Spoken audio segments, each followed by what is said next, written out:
In local matters, we're taking a closer look at elections in Georgia. Voters will head to the polls in November to elect a new governor. Democrat Stacey Abrams and Republican Brian Kemp are in a tight race to replace incumbent Republican Governor Nathan Deal. Kemp is backed by the Trump administration. But the national controversy over Supreme Court pick Brett Kavanaugh could impact this local race. Greg Bluestein is a political reporter for the Atlanta Journal-Constitution. Greg, you have written that attacks on Trump have largely been absent from Abrams' strategy. But is this changing, or has that changed in the wake of the Kavanaugh controversy? Yeah, it has. Stacey Abrams has seized on the handling of Kavanaugh's accuser and Trump's tweets about the accuser, and saying that Trump's tweets were appalling and that the handling, the way she's being treated is unacceptable. So this could be an opening for her to start really revving up the criticism of Donald Trump, who polls show is underwater here in Georgia. He has a 51% disapproval rating and a 42% approval rating, according to the AJC poll. And so then how has her opponent, Brian Kemp, been handling the similar fallout over the Supreme Court battle? Is he ignoring it or addressing it in any way?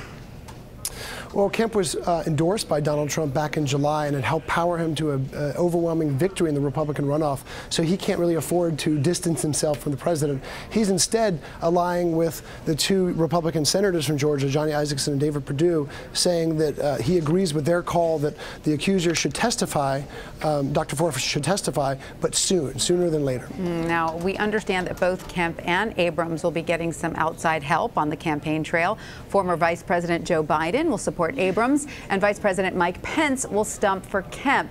What do the candidates hope to get out of these appearances? Yeah, this is another sign that this race for governor in Georgia is sort of a litmus test for 2020 presidential races, because we have both VPs coming down here in the next couple of weeks to rev up their party's bases. You know, when Vice President Pence comes down here, you can sure to see a lot of energized, activated Republican voters. And same thing when Joe Biden, the Democrat, comes down here to rev up Stacey Abrams' core supporters. But they're not the only ones. Senators Booker, Senator Harris, have both also come down here and stumped for Stacey Abrams, and we could also see one of the Obamas, Michelle Obama or President Obama, as well as President Trump, come down here to stump for both their candidates. Incredible. So are you seeing a lot of energy on both sides in this race?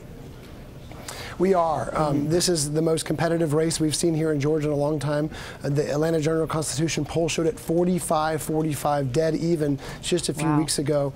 And both campaigns basically backed up those numbers. They said they have no reason to push back against them, because their internal polls were showing something similar. Now, there appears to be a little controversy over a ruling regarding paperless voting machines. A judge ruled those machines would not need to be replaced before November. Can you shed some light on the backstory here?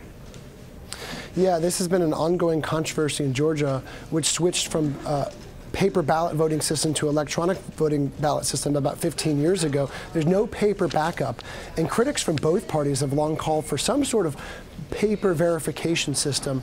The judge, a federal judge, just last week said essentially she sees reason for switching to a paper-based verification system, but it's too late in the cycle, that it would cause chaos. But she did add that Georgia officials have their heads in the sand, and so she's raising a big red flag about how state officials have kind of dragged their feet on making those changes. Yeah, a lot of states are going to have to go through that, I think, in the days ahead. All right, Greg Bluestein, thank you for your time.